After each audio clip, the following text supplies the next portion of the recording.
বলা হচ্ছে জগতে ভয়ের মূল কারণ কি? আমাদের জীবনে আমরা নির্ভয় বা অভয় হতে পারি না। শোক ও মৃত্যু, জরা ব্যাধি, এই ভয় আমাদেরকে নির্ভয় হতে, অভয় হতে দেয় না। তো ভয়ের মূল কারণ কি? কিং ভয় মূলং, বলেন ভয়ের মূল কারণ হলো অদৃষ্ট প্রারব্ধ। অতীত জন্মে ভগবানকে ভুলে, শাস্ত্র লঙ্ঘন করে, লোভ ও লাভ প্রতিষ্ঠায় আমি যে অশাস্ত্রীয় কর্ম করেছি, সেই ক্রিয়ামান সঞ্চিত প্রারব্ধ কর্মের এই প্রারব্ধই আমাদের ভয়ের কারণ। না জানি কোন জন্মে কত অপরাধ করেছি, এই প্রারব্ধই হলো ভয়ের কারণ। কিং শরণং হরির ভক্ত, এই প্রশ্নের উত্তর যে জগতের প্রার্থনীয় বস্তু কি, কাঙ্ক্ষিত বস্তু কি? আমাদের এই অনিত্য এই জগৎ সংসারে কাঙ্ক্ষিত বস্তু কি? আমাদের জীবনের ঐকান্তিক প্রাপ্তি বা কাঙ্ক্ষিত অভিলষিত বস্তু কি? তো বলছেন ভাগবত ভক্তি একমাত্র আমাদের লক্ষ্য বা কাঙ্ক্ষিত প্রার্থিত অভিলষিত বস্তু।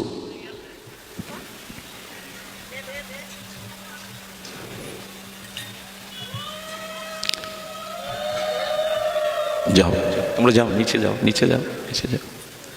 জগতের কাঙ্ক্ষিত অভিলষিত প্রার্থনীয় বস্তু কি না? ভগবত ভক্তি, ভগবত প্রেম। জগতে সর্বাপেক্ষা প্রয়োজন প্রেম, ভক্তি, ভগবত ভক্তি। আর জগতে আশ্রয় তত্ত্ব কি না? ভগবত ভক্তের আশ্রয়। নির্মল বিশুদ্ধ ভজনানন্দী শুদ্ধ চিত্ত অনুরাগী অনুভববেদ্য হরির ভক্তের, ভগবত ভক্তের আশ্রয়। এর থেকে বড় আশ্রয় এই জগতে নাই। ভয়ের কারণ প্রাক্তন কর্মফল প্রারব্ধ। জীবনের একান্ত প্রার্থিত বস্তু ভগবত ভক্তি, আর আমাদের একান্ত আশ্রয় হলো হরিভক্ত স্মরণ, হরিভক্তের স্মরণ গ্রহণ। তো এই যে ভগবত ভক্তি, ভগবত প্রীতি, নিষ্কিঞ্চন কেবলা ব্রজভক্তি যুগল প্রীতি কোথায় পাবো আমরা? তো গোপীগণ ভাগবতে তার উত্তর দিচ্ছেন, এই প্রেম কি করে সঞ্চিত হবে, কি করে সঞ্চারিত হবে, কি করে অনুভূতি আসবে প্রেমের, করে আসবে এই প্রেম? তো ভগবান বলছেন অনুগ্রায় ভূতানাং মানসিং তনো আশ্রিতম ভজতে তাদিশি ক্রিয়া যসূত্রা তৎপর ভবে। আমি এই বিশ্বব্রহ্মণ্ডলে নরতনু ধারণ করে যখন এই জগতে ক্রীড়া বা লীলা করি, সেই অসমর্থ মাধুর্য সৌন্দর্যের যে অপূর্ব মাধুর্যময়ী আনন্দময়ী চিন্ময়ী যে লীলা, সেই লীলা কথা যসূত্রা তুমি তৎপরতার সহিত, ব্যগ্রতার সহিত, পিপাসার সহিত, উৎকণ্ঠার সহিত ভক্ত মুখে আমার সেই লীলা কথা শ্রবণ করো। যসূত্রা তৎপর ভাবে। এই সংসারে সাধু মুখে কেহ যখন পিপাসাক্ত হয়ে উৎকট পিপাসা লালসা নিয়ে আমার কথা তৎপরতার সহিত শ্রবণ করে, তখনই সেই জীব তার প্রাণ আমাতে সমর্পিত হয়, তার হৃদয়ে আমার প্রতি প্রীতি বা অনুরাগ জন্মে। আর এই প্রীতি অনুরাগ তখনই জন্মে যখনই ভগবানের সাথে আমার একটা সম্বন্ধ রচনা হবে। খুব ধ্যান দিয়ে শুনুন, ভগবানের সাথে একটা সম্বন্ধ শাশ্বত চিরন্তন আছে আমার। মামই বাংশ জীবলোক জীবভূতা সনাতন। ভগবান অংশী, আমি তার অংশ। আমি সেই আত্মার পরাবস্থা, পরমাত্মা স্বরূপ সচ্চিদানন্দ চিন্ময় আনন্দ ঘন সেই ভগবানের অংশ, চিৎকণা, যা আত্মারূপে আমার ভিতরে আমার অস্তিত্বকে বজায় রেখেছে। তো ভগবানের অংশ, আর তিনি অংশী। যেমন আমার এই দেহটা অংশ, হাতটা হলো অংশী, চক্ষু কর্ণটা হলো অংশী। তো এটি তো মূল অংশী, দেহের সাথে অংশযুক্ত। এবং একটি ধর্ম হলো কোনো অংশীর অংশ, সেই অংশ তার স্বাভাবিক গতি প্রকৃতি অংশীর দিকে থাকে। খুব ধ্যান দিয়ে শুনুন, যে বস্তুর যেখান থেকে উৎপত্তি, সেই বস্তুর স্বাভাবিক গতি প্রকৃতি সেদিকেই থাকে, সেখানে না গেলে সে শান্তি পায় না। এই সমগ্র নদ নদীগুলো সৃষ্টি হয়েছে সমুদ্র হতে। এই জন্য বহু দূর, বহু প্রতিকূলতা, বহু বাধা, প্রতিকূলতাকে এড়িয়ে নদীকে সাগরে যেতেই হবে, ওইখান থেকে যে ওর সৃষ্টি। এই পার্থিব পৃথিবীতে, জগতে মাটির বিকার, যে ইট পাথর, এগুলো যদি ওপরে ছুড়ে দেন, ওপরে দাঁড়াবে না। কারণ এই পার্থিব পৃথিবীর বিকারগ্রস্ত পাথর, মাটি, এগুলো এই মাটিতেই সৃষ্টি। এই জন্য ওকে উপরে ছুড়ে দিলে যেখানে ওর সৃষ্টি আবার সেখানে আসে। আসে কিনা? পৃথিবীর কোনো বস্তু, পার্থিব বস্তু উপরে ছুড়ে দিলে থাকে কি? সে আকর্ষণে কেন ওখানে নামে? কারণ এখানেই তো তার সৃষ্টি। অগ্নি যেমন প্রজ্বলিত করলে অগ্নির শিখা উপরের দিকে যায়, আজ পর্যন্ত অগ্নির শিখা কেউ নিচে নামাতে পেরেছেন? অগ্নির শিখা কখনো নিচে নামানো যায়? কারণ অগ্নির সৃষ্টি হয়েছে সূর্য থেকে, এই জন্য অগ্নির শিখাটি ঊর্ধ্বমুখী। জলকে আপনি যত উপরেই তুলুন, বিন্দু বিন্দু আকারে আবার সে নিচের দিকেই যাবে, কারণ জলের ধর্ম নিম্নগামিতা। তেমনি আমরা এসেছি ভগবান হতে, অমৃতস্য পুত্র, আমরা অমৃতেরই পুত্র, আমরা ভগবানের চিন্ময় অংশ, তাহলে আমাদের গতিও তো ভগবানের দিকে। কিন্তু সেই ভগবানের প্রতি আমার অনুরাগ, প্রীতি, আগ্রহ, ব্যাকুলতা নাই কেন? যদি তাই হবে আমি ভগবানের অংশ, ভগবান থেকেই আমার উৎপত্তি সৃষ্টি, তবে ভগবানের প্রতি অনুরাগ না গিয়ে দেহ গেহ সংসার বাসনার দিকে কেন আমার প্রকৃতি? এর একটা কারণ শুনুন, ভালো লাগবে। জল নিম্নগামী হতে হতে জল সর্বদা সাগর অভিমুখে যেতে চায়, নদ নদীর স্রোতে মিশতে চায়। কিন্তু এই নিম্নগামী জল যদি কোনো ড্রেনের মধ্যে আর ভাঙা গর্তের আবর্তের মধ্যে আটকে যায়, তখন সেই জল নদ নদী সমুদ্রে না মিশতে পেরে ওই ড্রেনের মধ্যে, ওই ছোট্ট গর্ত বা আবর্তের মধ্যে আবর্তনশীল হওয়ায় ওই জলে ধুলা পড়ে, বালি পড়ে, পাতা পড়ে, ধীরে ধীরে জলের যে শুদ্ধতা, নির্মলতা, এটা নষ্ট হয়। হয় কি না? জল তখন পোকা হয়ে যায়, দূষিত হয়ে যায়, প্রদূষিত হয়ে যায়। সেই জলের যে ধর্ম, স্নান করা, পান করা, তখন কি আর থাকে জলের ধর্ম? ওই প্রদূষিত পোকামাকড় দূষিত জলে কেউ স্নানও করে না, পানও করে না। তবে কি জল থেকে ওই দুটো ধর্ম চলে গেল? স্নান এবং পানের যে জলের ধর্ম, সেটি কি চলে গেল? ওগুলো যায়নি। তেমনি আমার মন প্রাণ আসক্তি যে সংসারের দিকে, দেহের দিকে, কামনা বাসনার দিকে, আমি নষ্ট হয়ে যাইনি। আমার এই গতি আবার ভগবানের দিকে ফিরবে। আবার সংসারের আসক্তি, দেহ আসক্তি, কর্মাসক্তি ভগবানের অনুরাগের দিকে ছুটবে। ছুটতেই হবে, কারণ আমার উৎপত্তি তো সেখান থেকে। কি করে জানেন?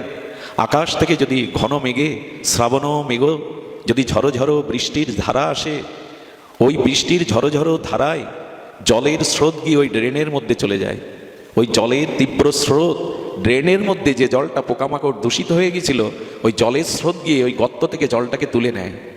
সেই স্রোত সিনি জলটা সেই দূষিত জলকে তুলে নিয়ে ছুটিয়ে নিয়ে নদীতে ফেলে দেয়। আচ্ছা, যখন এই ড্রেনের জল বৃষ্টির স্রোতধারায় ড্রেন থেকে উত্থিত হয়ে নদীতে পড়ে, নদী যখন তরঙ্গায়িত হয়ে অপ্রতাহত গতিতে গঙ্গায় বা সমুদ্রে গিয়ে মেশে, তখন ওই জলের স্নান আর পানের ধর্ম আবার ফিরে আসে কিনা? গঙ্গায় পড়লে দূষিত জল, স্রোতর্ষিনী পড়লে তখন তার দূষণ আর থাকে না, তখন ওই জল আবার স্নান করা যায়, পানও করা যায়। তেমনি এই সংসারের কামনা বাসনা, ভোগ বাসনা, অসৎসঙ্গে, অভিমান, অহংকারে আমার ভেতরটা যে ভগবত প্রীতি, ভগবত ভক্তি, ভগবত অনুরাগটা দূষিত হয়েছে সংসারের কামনা বাসনায়। এখন এই হরিকথা রূপ মেঘ থেকে যদি ভাগবত অনুষ্ঠান রূপ মেঘমালা থেকে সেই ভাগবত অমৃত ভগবানের বীর্যবতী লীলা কথা সাধুর মুখ থেকে বৃষ্টির মতো ঝড়ো ঝড়ো লীলা কথা ঝরে পড়ে, তখন ওই লীলা কথাও আমাদের কানে প্রবেশ করে আমাদের হৃদয়ে যে দূষিত কামনা বাসনা ছিল, ওটা ভগবানের পানে ছুটিয়ে নিয়ে চলে। এটা উপায়। এই জন্য আমি আপনাদের কাছে একটা নিবেদন করব, আমরা যারা ভজন করছি, আমাদের একটা সম্বন্ধ হওয়া চাই ভগবানের সাথে। প্রায় 80% মানুষ সম্বন্ধ না করেই ভজনা করে। এই জন্য তাদের আসক্তি, তাদের ভগবত অনুরক্তি ঠিক ঠিক প্রকট হয় না। কথাটি ধ্যান দিয়ে শুনুন। আমি জানি ভগবান, আমি জানি তিনি সর্বশক্তিমান, তিনি সচ্চিদানন্দ বিগ্রহ, এগুলো জানলাম, আর এও জানলাম আমি তার অংশ, বলে এটা সম্বন্ধ না। সম্বন্ধ হলো চারটি। সম্বন্ধ হলো, আমরা শান্তকে রেখে দিলাম, সম্বন্ধ হলো দাস্য, সখ্য, বাৎসল্য এবং মধুরারতি। ভগবানের সাথে এই চারটির যে কোনো একটি সম্বন্ধ আমার হয়েছে তো? তিনি প্রভু, আমি তার দাস, এই একটি সম্বন্ধ। রক্ত পত্তকেরা কৃষ্ণকে, গোবিন্দকে দাস মনে করে সেবা করত। সখ্য যেমন শ্রীদাম, সুদাম, বসুদাম, মধুমঙ্গল, তনসুকা, ধনসুকা, মনসুকা, এরা গোবিন্দের সখা। সুধামাদি এরা গোবিন্দের সাথে সম্বন্ধ সখ্য, বন্ধুত্বের, সখা। আমাদের তা হয়েছে তো? আচ্ছা, ভগবান আমার স্নেহবৎসল পুত্র, গোপাল আমার পুত্র, আমি গোপালের মাতা, আমি গোপালের পিতা, এই হলো বাৎসল্য রতি। আর সর্বোত্তম মাধুর্য রতি যেটা মহাপ্রভু দিতে এসেছিলেন, প্রিয়া যেমন প্রিয়কে ভালোবাসে, সতী যেমন পতিকে দেহরূপ যৌবন সর্বস্ব সমর্পণ করে, তেমনি আমি রাধারানীর সখীগণের আনুগত্যে মঞ্জুরিভাবে গোবিন্দকে পতি জ্ঞানে, প্রিয় জ্ঞানে, আমি প্রিয়া অনুভূতিতে, অনুভবে, মঞ্জুরি ভাব সাধনায় তাকে পতিরূপে ভজন। এর কোনোটার সাথে আমার কি যুক্ত আছে? যদি না থাকে তবে ভগবৎ প্রাপ্তি, প্রেম প্রাপ্তিতে বিলম্ব হবে। সম্বন্ধ না করলে কারোর সাথে কারো প্রীতি সঞ্চারিত হয় না। কারো প্রতি কারো দায়িত্ববোধ, সেবাবোধ, প্রীতিবোধ সম্বন্ধ ছাড়া হয় না। কেমন জানেন? এক সরল অশিক্ষিত গ্রামের মায়ের কাছে বিদেশ থেকে তার ছেলে চিঠি লিখেছে। মা তো লেখাপড়া জানে না, পত্র আলাপ করতে পারে না। তো গ্রামের শিক্ষিত মাস্টারমশাইকে বলছেন, মাস্টারমশাই আমার ছেলে চিঠি পাঠিয়েছে, একটু পড়ে দেন। চিঠিটা মাস্টারমশাই হাতে নিয়ে পড়ছে, মা তুমি প্রণাম নিও, কতদিন তোমার মুখখানা দেখি না মা, বড় মনে পড়ে তোমার কথা। যেই মাস্টারমশাই পড়তে শুরু করেছে, মায়ের চোখ দিয়ে বাৎসল্য প্রেমে, সন্তান প্রেমে বিন্দু বিন্দু অশ্রু পড়ছে। আচ্ছা বলুন তো, যে চিঠিটা পড়ছে ওই মাস্টারমশাইয়ের চোখে জল আসছে তো? এদিকে ধ্যান দিন, মাস্টারমশাইয়ের চোখে জল আসছে তো? চিঠি তো ভাষা একই, যে পড়ছে মাস্টারমশাই তার চোখে জল নাই, কিন্তু সেই চিঠি পড়ে মায়ের চোখে জল আসছে। কেন জানেন? মায়ের সাথে সন্তানের সম্বন্ধ আছে, মাস্টারমশাইয়ের সাথে তো নাই। এখন এই সম্বন্ধ যুক্ত হয়েই ভগবানের সাথে আমাদের ভজন। তা আসুন আমরা সেই সম্বন্ধের ভজন, যে ব্রজ বিপিনে, আমরা সেটি শ্রবণ করি। আমরা আলোচনা প্রসঙ্গে এখানে রেখেছিলাম, ভগবানের শুভ আবির্ভাব ভাগবতজি করিয়েছিলেন। বসুদেব ভগবানের নির্দেশে, বসুদেব ভগবানের নির্দেশে গোকুলে, নন্দালয়ে, নন্দভবনে আর তিনি ভগবানকে রেখে এসেছিলেন। একটু ধ্যান দিন, বসুদেব স্বয়ং ভগবানকে মস্তকে করে ভাদ্র কৃষ্ণাষ্টমীর গভীর নিশীতে, গাঢ় অন্ধকারে আর ঘনঘটা বিজুরি চমকিত বর্ষণ মুখর এই সময়ে চলেছেন। দেখুন, ভাগবতের প্রত্যেকটি বিষয় আমাদের জীবনের বড় শিক্ষণীয় বিষয়। স্বয়ং ভগবান যার মস্তকে, যাকে পিতা স্বীকার করে স্বয়ং অখণ্ড ভগবান এসছেন, তার যাত্রাপথে কত বাধা দেখুন। আচ্ছা, এই যে ঝড়, বজ্রপাত, এই যে উত্তাল উদ্দালিত যমুনা নদী, এত বাধা বসুদেবের, কিন্তু বাসুদেব তো তার মাথায়, এই জন্য কোনো বাধা, কোনো প্রতিকূলতা তাকে আটকাতে পারেনি। তিনি ব্রজে নন্দভবনে, নন্দ মন্দিরে গেলেন। এতে সংকেত দিচ্ছে এই সংসারে বাধা আছে, প্রতিকূলতা আছে, আছে মৃত্যু, আছে শোক, আছে জরা, আছে ব্যাধি, আছে অপমান, আছে দুঃখ, আছে ত্রিতাপ জ্বালা, কিন্তু ভগবানকে মাথায় রাখো, কোনো বাধায় আর বাধা হবে না। তুমি ব্রজের পথে, তুমি প্রেমের পথে চলতে পারবে যদি ভগবানকে মাথায় নিয়ে সংসারে চলো। যমের ভগিনী স্বল্প জল, স্বল্প স্রোতে আর তিনি পার করে দিলেন। বাসুদেব ভগবানকে নিয়ে যেতে গিয়ে যমুনা ভেবেছিল, প্রভু তুমি আমার বুকের উপর দিয়ে নন্দভবনে, নন্দ মন্দিরে যাচ্ছ, আমি তোমায় একটু সেবা পাবো না? তাই তরঙ্গেই তো, তরঙ্গের আঘাতে কৃষ্ণকে কেড়ে নিয়ে যমুনা কিছুক্ষণ তার স্তুতি সেবা করেছিলেন। আমার মনে হয় কি জানেন, যমুনার ইচ্ছা হলো গোবিন্দকে একটু বুকে নেওয়া, চরণ স্পর্শ করার, আমার শুধু হলো না ওই ইচ্ছাটা। বসুদেব চিন্তন্বিত হয়ে পড়লেন, কিন্তু ফিরে পেলেন। কংসের কারাগারে দেবকী বসুদেবকে, এই শুদ্ধ সত্য পিতামাতাকে আশ্রয় করে যিনি এসেছিলেন, ইনি বাসুদেব ভগবান। আর নন্দ মন্দিরে, নন্দালয়ে যিনি এসেছিলেন, তিনি যশোদা নন্দের, নন্দের নন্দন, যশোদা নন্দন। আচ্ছা, তাহলে দুইজন দুই জায়গায়, কিন্তু এক কৃষ্ণকে দেখছি যে আমরা। দুইজন তাহলে কোথায় গেল?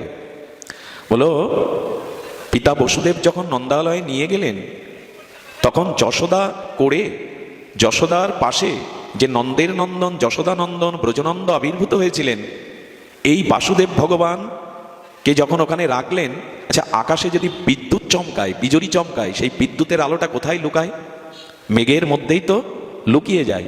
তেমন এই বাসুদেব ভগবান নন্দের নন্দন ব্রজেন্দ্র নন্দন কৃষ্ণের মধ্যে মিশে এক হয়ে গেল। বিদ্যুৎ যেমন মেঘের মধ্যে মিশে যায়, লুকিয়ে যায়, আর যশোদা অঙ্গনে যে অষ্টভুজা পরমা প্রকৃতি আদ্যা শক্তি বৈষ্ণবী শক্তি অষ্টভুজা দেবী দুর্গা এসেছিলেন, সেই মহামায়াকে কোলে নিয়ে ফিরলেন। এই তো তো সকলের জানা, আমরা একটু স্মরণ করলাম। তো এখন পরদিন প্রভাতে আর যখন ধাত্রী মাতাগণ যশোমতীর সেবিকাগণ দেখলেন, কি দেখলেন? শত কোটি চন্দ্রের অতসী ফুলের দিব্য জ্যোতি সম্পন্ন এক দিব্য বিরাট শিশু ঘুমিয়ে আছে। উনি কাঁদছেন কেন জানেন? সবাই ঘুমিয়ে, কিন্তু কৃষ্ণ কাঁদছেন, নন্দের নন্দন কাঁদছেন। প্রতিটি কথা ধ্যান দিন। যদি আমার কণ্ঠটায় আজ নাই কথা বলবার মতো, তবে একটু কৃপা করে কৃপা সঞ্চার করুন, একটু ধ্যান দিয়ে শুনো। ভগবান কেঁদে উঠলেন কেন? গোবিন্দ জগৎকে জানাচ্ছেন, আমি এলে কি ঘুমিয়ে থাকতে হয়? ভগবান এলে কি ঘুমিয়ে থাকতে হয়?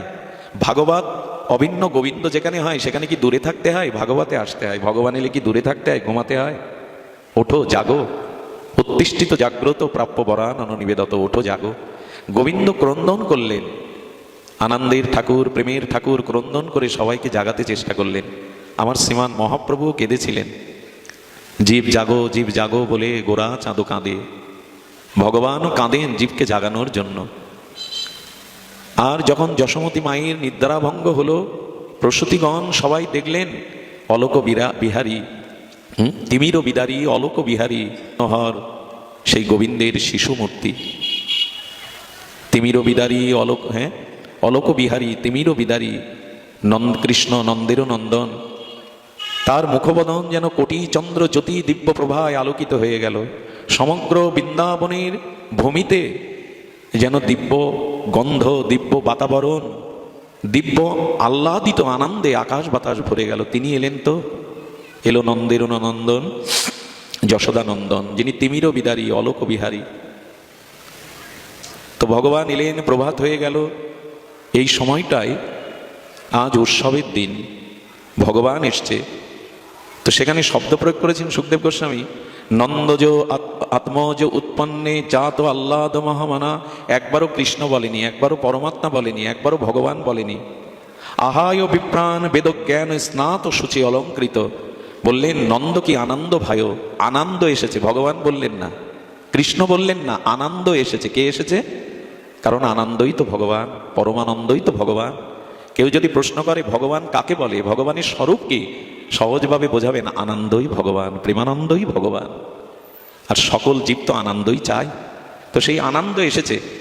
আচ্ছা, ভগবান এসেছেন, আহু ও বিপ্রাম বেদজ্ঞান স্নাত, তাকে বেদ মন্ত্রে স্নান করানো হলো, সূচি অলঙ্কৃত,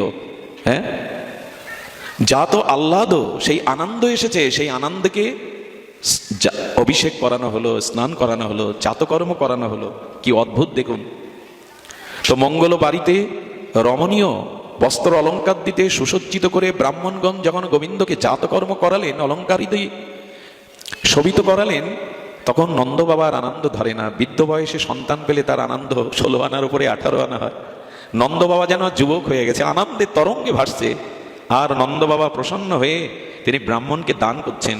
সংস্কারের দ্বারা গর্ভশুদ্ধি করতে হয়, সংস্কারের দ্বারা জাতকর্ম করতে হয়, বেদাদি মন্ত্রের দ্বারা অভিষিক্ত করতে হয়।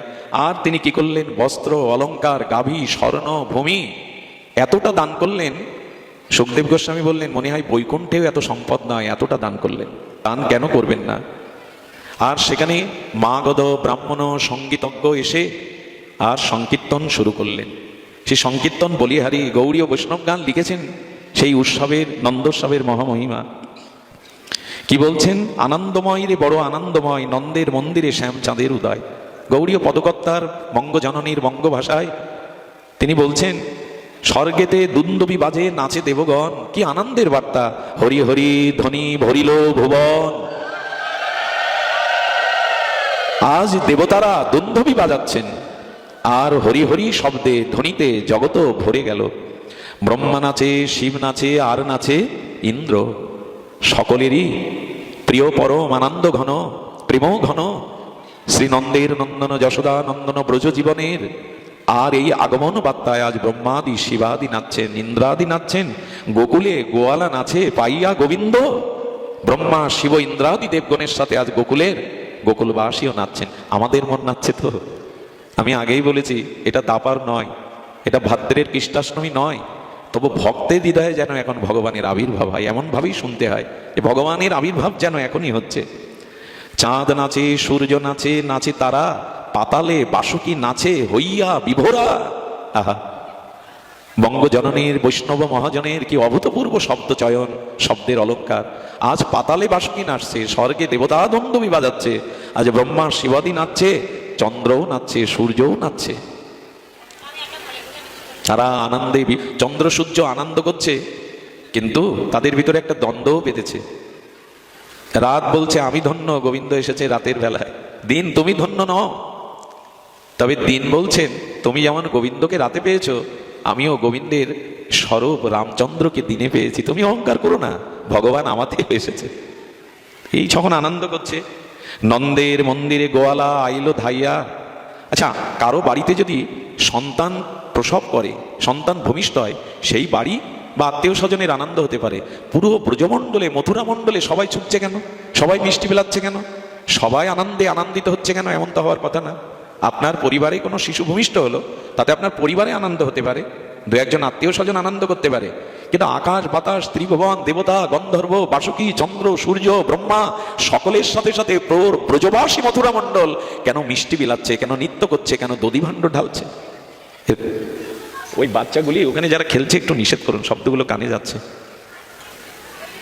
তো। কেন এমন আনন্দই আসছে? তো আমি একটা কথাই পরিসরে আপনাদের বলি, আনন্দ জগতে কোথাও নাই।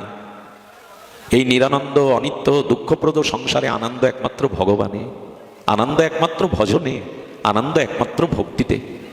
এই জগতের আনন্দ দুঃখপ্রদ, দুঃখ মিশানো। মধুচক্র থেকে এক বিন্দু মধু যদি মাটিতে পড়ে, সেই ধুলাবালি মিশ্রিত মধুকণা জিহ্বায় দিলে মিষ্টতা লাগে, কিন্তু তার সাথে ধুলাবালিরও স্বাদও নিতে হয়। তেমন জগতের আনন্দটা দুঃখ মেশানো। এখানে প্রকৃত নিষ্কপট এবং নির্বিচ্ছিন্ন আনন্দ নয়, আনন্দ আছে ভগবানে। হাতে হাড়ি কাঁধে ভার নাচে থইয়া থইয়া। তারা যেন ঘরে যা যা ছিল সেই দধি ভাণ্ড নবনীত এনে কেউ ঢালছে, কেউ গায়ে ছুঁড়ে মারছে, কেউ যেন তরঙ্গ স্রোত বইছে। দধি দুগ্ধ ঘৃত ঘোল অঙ্গনে ঢালিয়া নাচেরে নাচেরে নন্দ গোবিন্দ পাইয়া। আজ যেন ক্ষীর সমুদ্রে ভগবানকে আনন্দে ভাসাচ্ছে। নন্দ ভবনে, নন্দ অঙ্গনে ঘি দধি দুগ্ধ নবনীত, কম তো নাই বৃন্দাবনে।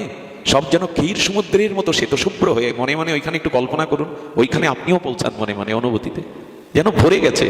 দধিদিগ্ধ নবনীত গোরস হলদি আনন্দে আবেশে ঢালে নাহিক অবধি। অবধি মানে শেষ নেই, সীমা নেই, এতটা ঢালছে তারা। গোয়ালা গোয়ালা মিলি করে ছড়াছড়ি, হাতে লাঠি করি নাচে কত বুড়া বুড়ি। কেন ওরাও বাদ যাবে? বৃদ্ধ বিদ্যা হলে তাদেরকেও ভালো চোখে দেখে না, উঠতে বসতে গালি দেয়, তাদের আনন্দ নেই। কিন্তু কেউ লাঠি নিয়ে সেই বুড়া বুড়ি এসে তারাও আনন্দে মেতে গেছে, ওরাও কেন বাদ যাবে? যাতে বুড়া বুড়ি গোকুলের লোক সব বালবিদ্ধ করি, নয়নে বহে ধারা শিশুমুখ হরি। আজ আনন্দে গোপালের বদন দেখে সবার নয়নে জল পড়ছে, এটা আনন্দ অশ্রু, প্রেমাশ্রু। সেদিন কি ঘটেছিল জানো মা?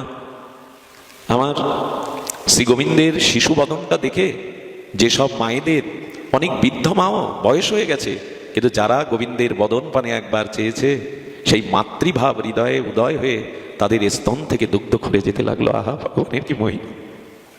প্রতিটি মায়ের বুকে নিজ সন্তানের প্রতি যে বাৎসল্য প্রীতি, একটা জিনিস জানবেন, সৎ দানে কখনো কমে না। আপনি কুয়ো থেকে যত জল তুলবেন দেখবেন কুয়োর জল কমে না, কিন্তু কুয়ো থেকে জল তোলা বন্ধ করুন 2 বছর, কুয়ো বন্ধ হয়ে যাবে কিনা? দিলে কমে না গো। সৎ কাজে, মঙ্গল কাজে, ভক্ত সেবায়, গোবিন্দ সেবায়, মহৎ কাজে, সমাজের কল্যাণে দাও, কমবে না, দিলে কমে না। আর না দিলে সেরে রাখলে কি হয় জানেন? সেদন হয়ে যায়, নষ্ট হয়ে যায়। আচ্ছা, আলুর গাছগুলো, আলু কোথায় থাকে? মাটির নিচে তো, আর গাছগুলো থাকে ওপরে। গিয়ে দেখবেন প্রথমে গাছগুলোই কেটে ফেলে, লুকিয়ে রেখেছো, আমাদের আস্বাদ্য বস্তু লুকিয়ে রেখেছো, পরে আলুগুলো তোলে। আর পেয়ারা, আপেল, আঙুর, তার পাতাকেও কেটে নষ্ট করে তো, বলে তুমি তো লুকিয়ে রাখোনি, তুমি দেওয়ার জন্য ফল ও ফুলে আমাদের আহ্বান করছো, আমার কাছ থেকে নিয়ে যাও। না দিলে নষ্ট হয়। সৎ কাজে, মঙ্গল কাজে, সমাজের মঙ্গল কাজে আজ আমাদের দেওয়াটা কমে গেছে। ক্ষীর ক্ষীরনা ছানা মাখনো বর্তমান কলা, লুফিয়া লুফিয়া খাই যতেক গোয়ালা, দেহ দেহ বাণী বই নাহি আর বল, সগনে সবাই হরি হরি বল, সবাই হরি বল বলছে। আনন্দ হইল বড় আনন্দ হইল, এ দাস শিবায়ের মন ভুবন ভরিল। এই হলো গৌড়ীয় মহাজনের ভাষা। নন্দজ আত্মজ উৎপন্নে জাত আল্লাদা মহামানা। আজ আনন্দ এসেছে। এবং একটু মজার জিনিস দেখুন, ভগবান সবাইকে আশীর্বাদ করেন, তিনি অভয়প্রদ কল্যাণপ্রদ, তিনি আশীর্বাদক। কিন্তু আজ তেল হলুদ আর দুগ্ধ ননি ছানা এনে আর গোপালের বদন দেখে সমস্ত ব্রজবাসীরা গোপালকে আশীর্বাদ করছে, আজ ভগবানকেই আশীর্বাদ করছে। সুখী হও গোপাল, চিরজীবী হও গোপাল, আনন্দে থাকো গোপাল। এদের মহিমা দেখুন, এরা ভগবানকেই আশীর্বাদ করছে। আমার কি মনে হয় জানেন, শুদ্ধ যিনি কখনো মুখে মিথ্যা বলেননি, যিনি বৈদিকৃত আচরণ করেন, যিনি শাস্ত্রজ্ঞ, যিনি শুদ্ধ মনা, এদের আশীর্বাদ ফলে। সকলের আশীর্বাদ কাজে লাগে না, আশীর্বাদের অধিকারী সবাই নয়।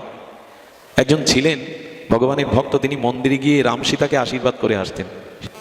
হে সীতে, হে জগৎলক্ষ্মী, তোমার শীতের সিঁদুর অক্ষয় হোক, তুমি যেন রামকে সেবা আনন্দ দিতে পারো। হে রাম, তুমি সুখী হও। আচ্ছা, ভগবানকে আশীর্বাদ করাই আবার কেমন? বলে একটা কথা বলি, জগতে আমরা যারা আশীর্বাদ করি এটা সবসময় এর ফল হয় না। আমি যদি আপনাকে বলি চিরসুখী হন, হবেন না? হবেন কি? হবেন না। কিন্তু ভগবানকে যদি বলেন আপনি চিরসুখী হন, এই জন্য আজ ব্রজবাসীরা তারা ভগবান মনে করে নয়, তাদের নন্দের নন্দন, তাদের ব্রজের জীবন মনে করে একান্ত তারা আজ আশীর্বাদ করছে। তারা আজ সেখানে গোবিন্দের মস্তকে তারা তাদের হলুদ আদি দিব্য বস্ত্র আদি অলঙ্কার আদি দিয়ে তাকে আশীর্বাদ করছেন। আমরা আজ অনেক দূরে যাব, এই জন্য সংক্ষিপ্ত করে করে বলে বলে যেতে হবে, একটু দ্রুত গতিতে চলতে হবে। এখানে একটা কথা বলি, কথাটি হলো এই, যশোদা নামের অর্থ কি? দেখুন, যশ দদাতি ইতি যশোদা, যিনি যশ দান করতে পারেন তিনি যশোদা। নন্দ শব্দের অর্থ কি? নন্দ নন্দায়তি ইতি আনন্দ ইতি নন্দ, অর্থাৎ যিনি আনন্দ দান করতে পারেন তিনি হলেন নন্দ। এখন সব থেকে বড় কথা, যশশ্রী ভগবান, ভগবানের ঐশ্বর্য বীর্য জ্ঞান বৈরাগ্য শ্রী যশ, এই ষড় ঐশ্বর্যপূর্ণ তো ভগবান। কিন্তু যশোদা নামের অর্থ করেছেন সুখদেব অভূতপূর্ব কি, যিনি যশস্বী ভগবানকেও যশ দান করতে পারেন ইনি যশোদা। আচ্ছা, সূর্যকে আপনি কি আলো দেবেন? ভাস্কর সূর্যকে আমরা কোনো আলো দিতে পারি? যশস্বী ভগবান, তাকে যিনি যশ দান করেন তার নাম যশোদা। তো এখন যদি আপনাদের পরে প্রশ্ন জাগে, আমার মনে প্রশ্ন জাগে, গোবিন্দ স্বয়ং যশস্বী ভগবান, তাকে যশোদা কি দান করলো? অনেক দান করলো। গোবিন্দকে ডেকে ডেকে আঙুল তুলে বলছেন সুখদেব, তুমি যদি যশোদার কোলে না আসতে তোমার যশ এত জগতে প্রকাশ হতো না ভগবান। এই জন্য রবীন্দ্রনাথ কি বলেছে জানেন, প্রভু তোমার আনন্দ তোমার মধ্যে না, তোমার আনন্দ আমার কাছে, তাই তুমি নিচে নেমে এসেছো। তুমি যদি সমুদ্র হও, ভক্ত হলো তোমার তরঙ্গ। এই জন্য আনন্দ ঘন ভগবান তিনি আনন্দের কাছে নেমে এসছেন, এবং যশোদা যশস্বী ভগবানকেও আনন্দ দিচ্ছেন। কেমন জানেন? বড় পণ্ডিতজি আস্বাদন দিয়েছেন। আচ্ছা, ভগবান নিরাকার, তিনি নির্গুণ নির্লীল, তার লীলা নেই, তার নাম নেই, রূপ নেই।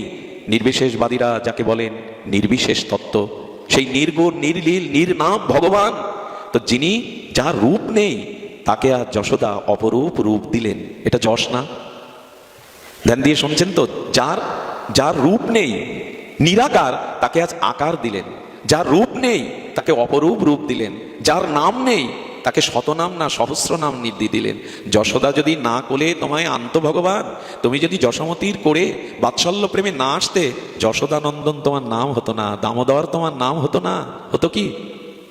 ভক্তই ভগবানের মহিমা বাড়ায়, ভক্তই ভগবানকে আনন্দ দেয়। তাই স্বয়ং স্বরূপ আনন্দ ঘন সচ্চিদানন্দ ভগবান যশোদার কোলে না এলে তুমি রূপ পেতে না।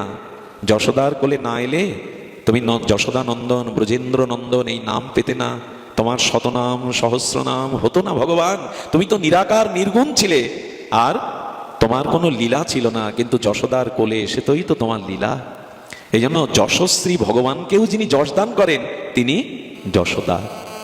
আর নন্দ জগৎকে আনন্দ দিলেন, গোবিন্দকে সেই পরম ব্রহ্মকে বিরাট ও অনন্তকে শিশুরূপে পুত্ররূপে আনন্দ দিলেন। নন্দ বাবা জগৎকে আনন্দ দান করলেন। নন্দ নন্দায়তি ইতি আনন্দ, এই জন্য যশস্বী আচ্ছা, একটা মজার ঘটনা দেখবেন, গোপাল রূপে মানে শিশু মূর্তিতে অন্য কোনো বিগ্রহের আরাধনা নাই। খুব মার্মিক কথা। আমাদের মহাপ্রভুর কিন্তু শিশুরূপের উপাসনা নাই, রামচন্দ্র ভগবানেরও শিশুরূপের উপাসনা নাই। বিষ্ণুর আছে, নারায়ণের আছে, একমাত্র গোপালেরই ঘরে ঘরে শিশুরূপে উপাসনা হয়। লক্ষ্য করবেন, অন্য কোনো ভগবৎ স্বরূপের শিশু উপাসনা নাই, গোপালের আছে। কারণ গোপাল সেই অপরিচ্ছন্ন হয়েও পরিচ্ছিন্ন মধ্যম আকার শিশু হয়ে যশোদা, এ করো বিস্ময়কর সংবাদ, ব্রজের সংবাদ, বড় আস্বাদনের বিষয়। এই জন্য নিরাকার আজ আকার হলেন, আজ নির্লীন, যার লীলা নেই তিনি লীলাময় হয়ে এলেন। আর যিনি নাম নাই, যার নির্গুণ নিরাকার পরম ব্রহ্মের কি নাম, কিন্তু তার শতনাম হলো, সহস্র নাম হলো। বর্ণনা করছে আবির চালতে চালতে পুরো ব্রজের আকাশটা যেন আবির রঙে রঙিয়ে গেল। এত আবির খেলেছে, এত আনন্দের প্রকাশ হয়েছে, পুরো ব্রজমণ্ডলের আকাশ বাতাস যেন আবির অনুরাগে রক্তিম রঙে রাঙিয়ে গেছে। সকলেই আনন্দের মাঝে। আর তাকে এভাবে পেল। আমি একটু একটু করে এগিয়ে যাব, উপায় নেই। এভাবে বলতে গেলে শুধু দশম স্কন্ধটাই 7 দিনে হয়তো আস্বাদন হয় না, কিন্তু 6 বা 6.5 দিন বয়সে গোবিন্দের জীবনে নেমে এলো আর এক আমাদের জন্য লীলা। সেটা হলো অহবকি পুতনা এলো। আপনারা জানেন পুতনা এলো। নন্দ প্রতিবজ সৌরেন মুসেতি বিচিন্তয়ন হরি জগম শরণমুতপাত গম শঙ্কিত। ধ্যান দিন, পুতনা আসছে। আমরা মাঝে মাঝে বলি কি, ভগবান আমার এত বিপদ, এত সংখ্যা, আমার জীবনে এত যন্ত্রণা। আরে আপনি কি বলবেন? গোবিন্দ বলছেন আমার দিকে তাকাও, আমার 6 দিন বয়সে পুতনা বিষ খাইয়ে মারতে গেল, তোমার তো এত বড় বিপদ আসেনি। রাম বলছেন আমার স্ত্রী হারা হতে হলো, বনবাসে যেতে হলো, আমার পিতা মারা গেল, এত বিপদ তো তোমারও হয়নি। এই জন্য ভগবান বলছেন এই জগৎটা দুঃখময়, ভগবানের কৃপা মনে করে, আশীর্বাদ মনে করে সব মেনে নাও। কংসেন প্রহিতা ঘোরা পুতনা বাল ঘাতিনী শিশু সংহার নিঘন্তি পুরা গ্রাম ব্রজদিশু। আপনারা জানেন কংসের অনুচরগণের দ্বারা প্রেরিত সংবাদ পেয়েছিলেন যে অষ্টম গর্ভে তো কে এলো, রমণী এলো, কন্যা এলো, আসার কথা তো অষ্টম গর্ভে আমার শত্রুর কৃষ্ণের। যোগমায়াকে মারতে পারা যায় না। যোগমায়া জানিয়ে গেল কংস তোমার কাল, তোমার মৃত্যু গোকুলে বাড়ছে। এই সংবাদে চানুর, মুষ্টিক আর সব বন্ধুদের ডেকে পরামর্শ করে পুতনাকে পাঠিয়েছিল, যাও 1 থেকে 10 দিনের মধ্যে যত শিশু মথুরা মণ্ডলে জন্মেছে তাদের হত্যা করো, তাদের রক্ত পান করো। কংসেন প্রহিতা ঘোরা পুতনা বাল ঘাতিনী, বালককে হত্যার জন্য কংস পাঠালেন। আচ্ছা, একটা প্রশ্ন জাগে, পুতনা অনেক শিশু হত্যা করেছে, বাল ঘাতিনী বালকদের হত্যা করে রুধিরসোনা রক্তপান করেছে। তা পুতনা, এমন পুতনা মানে পবিত্র না, রাক্ষসী, কংস পেরিতা। গোবিন্দ শিশু হত্যা কেন করতে দিলেন? শিশুরা, অনেক শিশু কেন হত্যা হলো? এখানে ভাগবতে উত্তর দিয়েছেন ছিল সুখদেব গোস্বামী। দেখুন, কিছু মনে করবেন না, যাদের জীবনে ইষ্ট নেই, ভজন নেই, সদাচার নেই, ভগবত আরাধনা নেই, যারা অনাচার, ব্যভিচারে, অহংকার, অভিমানে ভগবানকে ভুলে ভৌতিক সুখে মেতে আছে, তারা জীবন্তেই মৃত। যেখানে ভজন নেই, যেখানে আচরণ নেই, যেখানে হরি গুণাগুণ নেই, যেখানে শুদ্ধ ভজন নেই, এসব রাক্ষসী, এসব প্রেত পিচাসী, এসব অশুদ্ধ হাওয়া ওখানেই প্রবেশ করে, ওখানেই প্রবেশ করে। একটা ইট প্লাস্টার করে পেন্টিং করে দিন, ওখানে ছত্রাক ছাওলা জমবে না। ওই ইটের পাশে একটা ইট খালি রাখুন, প্লাস্টার রং দিবেন না, দেখবেন 1 বছর 6 মাস পরে এই বাতাসের যে ছত্রাক ওই ইটে জমে গেছে, ও জায়গা পেয়েছে বসার। তো যাদের চিত্ত শুদ্ধ চিন্তা নয়, হরি চিন্তা নাই, সৎ চিন্তা নাই, সৎ ভাবনা নাই, ভগবত ভজন নাই, ওখানেই প্রেতাত্মা পিছাসী অশরীরে গিয়েই ক্ষতি করে। একটা অনুরোধ করব, ভগবত চিন্তা করুন, নালে কিন্তু ক্ষতি হয়ে যাবে। ভাগবতে এসেছে সেই শ্লোকটি, সাহানি সৎ সিদ্রাম সচমহ সচ বিভ্রম যত মহত্তং খনং বাপি বাসুদেব ন চিন্তায়েদ। যখনই ভগবানকে ভুলে যাবে, তার নাম সৎচিন্তা ভুলে যাবে, তখন অনেক অশরীরী আত্মা ঘুরে বেড়াচ্ছে এই জগতে, যারা আত্মহত্যা করে মরে, যারা অতি পাপ করে মরে, শুকর কুকুর মশামাছি মরে গিয়ে এদের আত্মা কোথায় যায়? যারা অসৎ চিন্তা করে, ঘরের ছিদ্রের মতো সূর্যের আলো যেভাবে প্রবেশ করে, ওই অসৎ চিন্তার মধ্যে দিয়ে ভগবত চিন্তা ভুলে গেলে ওর মধ্যে দিয়ে ওই অশরীরী আত্মাগুলো আমাদের ভেতরে ঢুকে তাদের অসৎ কর্মটা আমার দ্বারাই করিয়ে নেয়। আমরা সবসময় কুকাজ করতে চাই না, কে যেন আমাদের ভেতর থেকে প্রেরণা দিয়ে ওটা করায়, সেটা ওই অসৎ চিন্তারই ফল। ওরা প্রবেশ করতে নাকের মধ্যে দিয়ে, লোমকূপের মধ্যে দিয়ে, নিঃশ্বাসের মধ্যে দিয়ে ওরা ঢুকতে চায়। দেখবেন দরজার একটা ছিদ্র হলে সূর্যের কিরণটা কিভাবে ঘরে প্রবেশ করে, ছিদ্র হয়ে যায় ভগবত চিন্তা না করলে। ধ্যান দিয়ে শুনুন, নিদ্রাজয়ী মহাপুরুষ বিজয় কৃষ্ণ গোস্বামী পাদ মন্দিরে বসে নাম করছেন, আশ্রমে ঘুমাতেন না, নিদ্রাজয়ী। হঠাৎ সামনে দেখে কমলা দেবী, লক্ষ্মী দেবী। লক্ষ্মী দেবী, কমলা দেবী তুমি এসেছো? কিন্তু উনি তো জ্ঞানী শাস্ত্রজ্ঞ মহাপুরুষ। লক্ষ্মী দেবী কাকে বলবেন? যার গলে প্রলম্বিত সদ্য প্রস্ফুটিত সুগন্ধময় পদ্ম ফুলের মালা থাকবে তিনি লক্ষ্মী। সদ্য সুগন্ধময় প্রলম্বিত মালা থাকবে তিনি লক্ষ্মী। দেখছেন তার গলায় পদ্ম ফুলের মালা নাই। উনি তখন ধ্যানের দ্বারা জানলেন এক অশরীরী প্রেতাত্মা। আশ্রমে ওনার এক শিষ্য পরস্ত্রী কামের চিন্তা করছে, ওর শরীরে ঢুকবে বলে ও এসেছে, কিন্তু এই মহাপুরুষ নাম করছে বসে বসে, এই জন্য ঢুকতে পারছে না। এর দ্বারা কি জানালো জানেন? ভগবত স্মরণ করো, সৎ চিন্তা করো, তাহলে অশুদ্ধ চিন্তা তোমার ভেতরে ঢুকে তোমার একটা ঘটনা, একটা পরিস্থিতি তোমার বিনাশ ঘটাতে পারে। এই জন্য গোবিন্দ গীতাতেই বলেছেন, তস্মাৎ সর্বেষু কালেষু মামনুষ্যর। খুব দামি উপচার নিয়ে কোনো নৌকা বড় নদ নদীতে যেতে গিয়ে যদি 1 ইঞ্চি পরিমাণ ছিদ্র হয়ে যায়, নৌকাটা ডুবে যাবে। এই জন্য সামান্য অসৎ চিন্তা মানুষের জীবনে মস্ত বড় পতন ডেকে আনতে পারে। তাই এখানে বলা হচ্ছে সৎ চিন্তা করো। যারা করে না সেই সব শিশুকেই মেরেছিলেন। আচ্ছা, তাই যদি হয় তো পুতনা কেন নন্দালয়ে যশোদাঙ্গনে গোবিন্দের কাছে আসতে পারলো? নিশ্চয়ই শুনছেন মন দিয়ে। পুতনার এমন ক্ষমতা নাই, যেখানে নন্দ বাবা যশোদা আছে, শ্রী গোবিন্দ আছেন, সেখানে পুতনার মতো রাক্ষসী পবিত্র